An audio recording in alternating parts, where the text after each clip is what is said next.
ज्येष्ठ नेते चन्नीथला आणि मनसेचे नेते संदीप देशपांडे यांनी काय मत मांडलंय पाहूयात।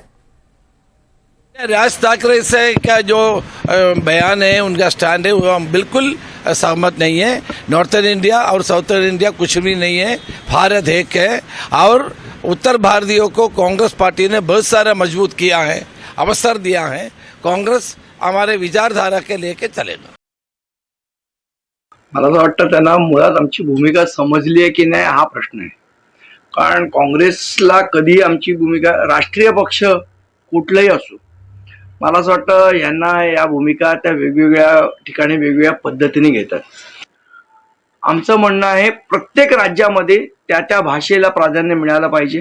गुजरातमध्ये गुजरातीला, कर्नाटकमध्ये कन्नडला आणि महाराष्ट्रात मराठीलाच, ही आमची भूमिका आहे। या भूमिकेच्या विसंगत त्यांची काय भूमिका आहे त्यांनी ती स्पष्ट करावी।